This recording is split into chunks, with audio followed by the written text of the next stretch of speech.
welcome to the class of 2017, and to all the other students, staff, trustees, and faculty who are gathered here together at the start of Pomona's 126th year. It's an incredible pleasure and an honor to be able to share this beginning with you, the start of the class of 2017's journey through this lifelong adventure that we call Pomona College. So, speaking of Pomona's incoming class, and ignoring DJ's admonition against hubris, I want to talk today about genius. We've assembled together in this hall today an incredible collection of smart people. The collective SAT scores of you, the class of 2017, are through the roof. And Mensa might as well just open a recruiting station here, right? But smart implies potential. So what I want to ask you today is, how do you translate potential into genius, into something extraordinary? So let's start in true academic form by asking what we mean by genius. Pause for a minute and think about that. Who pops most immediately into your mind when you think of genius? I can hear you saying it out there. How many of you thought of Albert Einstein? Show of hands. That's a really specific image, isn't it? So what I want to do is start by trying to open that up a little bit. And I figure since most of you are actually online anyways, don't think I can't see that blue screen out there. Why don't you look it up? I'll tell you for starters that Wikipedia isn't much use on this one, so try looking up the Webster's Dictionary definition. Webster offers a number of definitions of genius, including a person endowed with transcendent mental superiority, extraordinary intellectual power, especially as manifested in creative activity, and a person who influences another for good or for bad.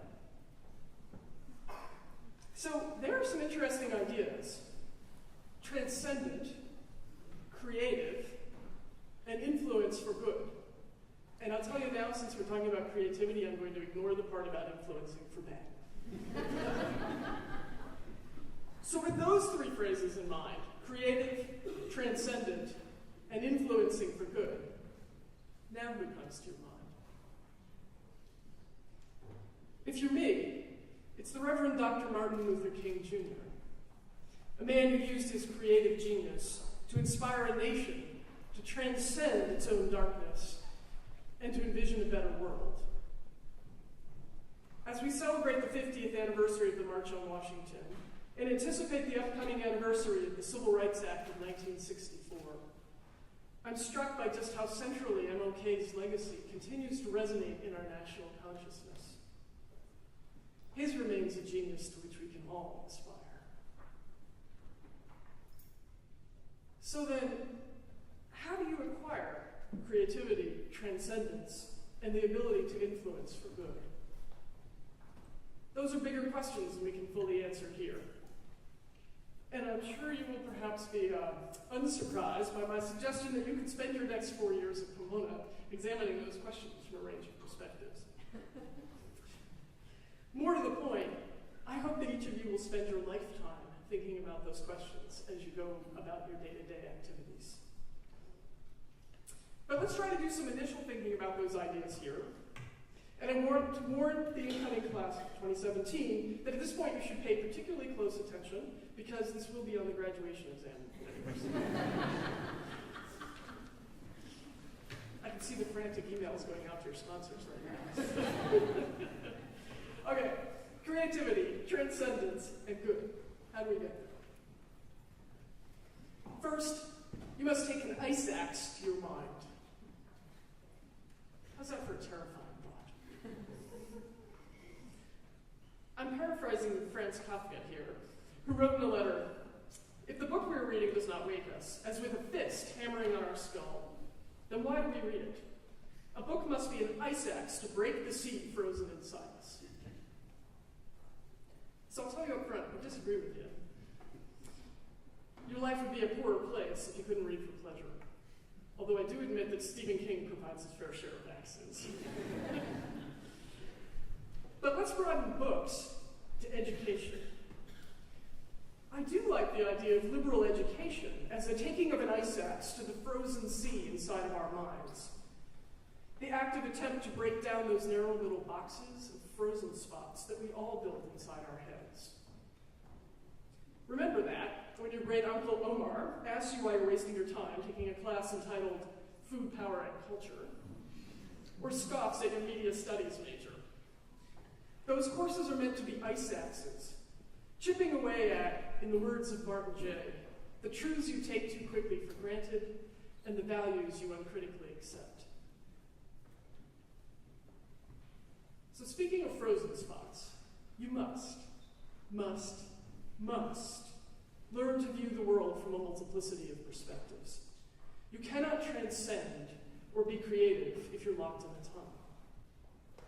I have in mind 3 intersecting ways to wield that ice axe.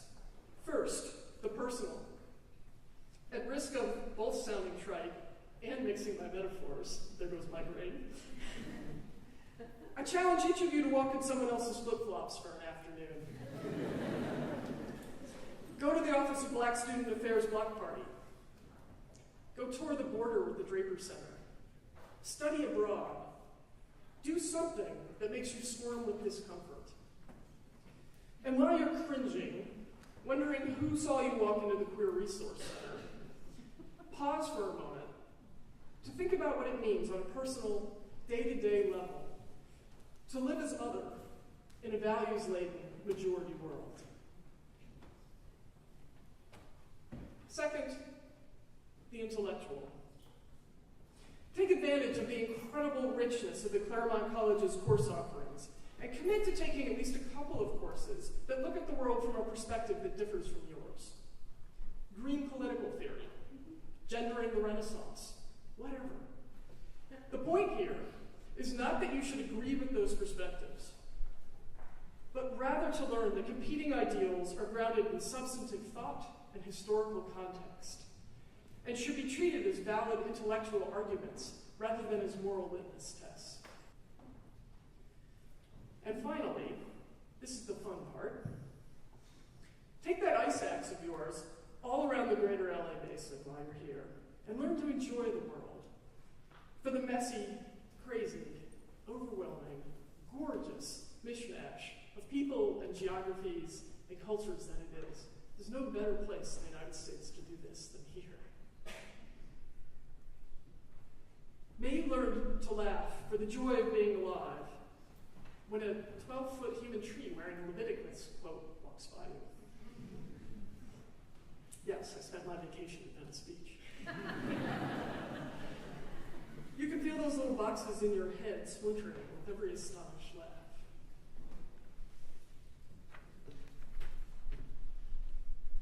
So, speaking of human trees, back to the idea of creativity. There's this wonderful quote from Arthur Schopenhauer. Talent hits a target no one else can hit. Genius hits a target no one else can see. So how do you do that? How do you envision what no one else can see? I used to believe in a romantic notion of creative genius, that some people are just sort of born being able to leap outside the box. Nowadays, as I've gotten older, I'm thinking practice and breadth of experience.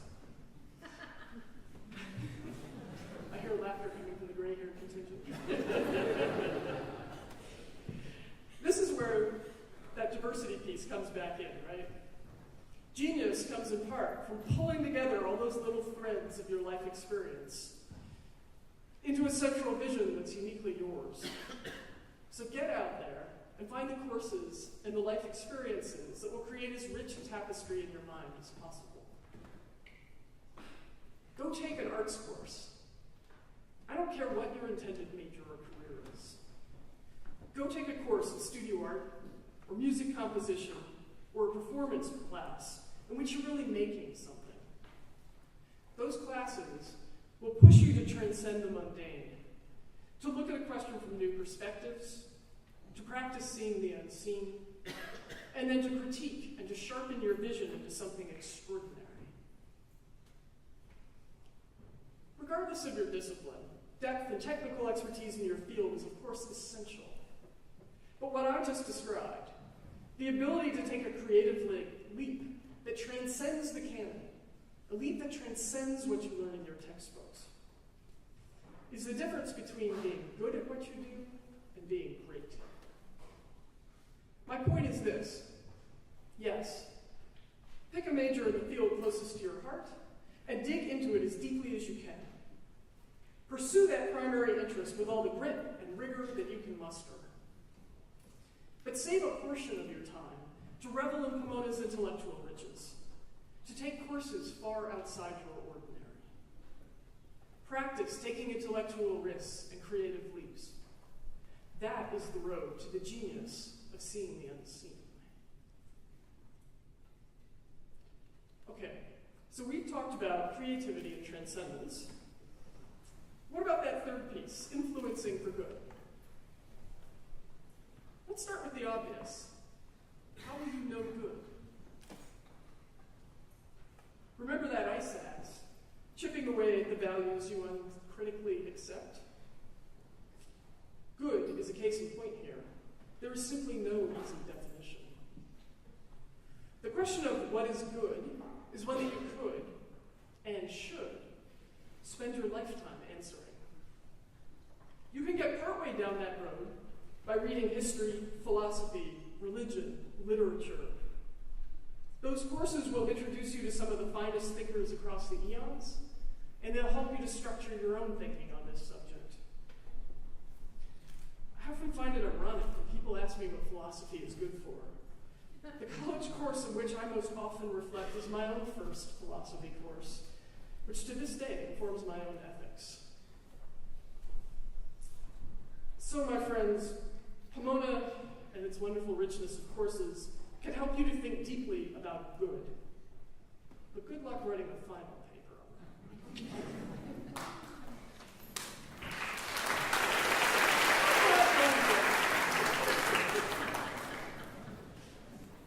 That's like the equivalent of the shepherd's hook.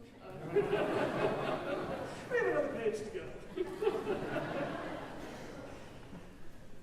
So since we're stuck on good, let's shift the question just slightly.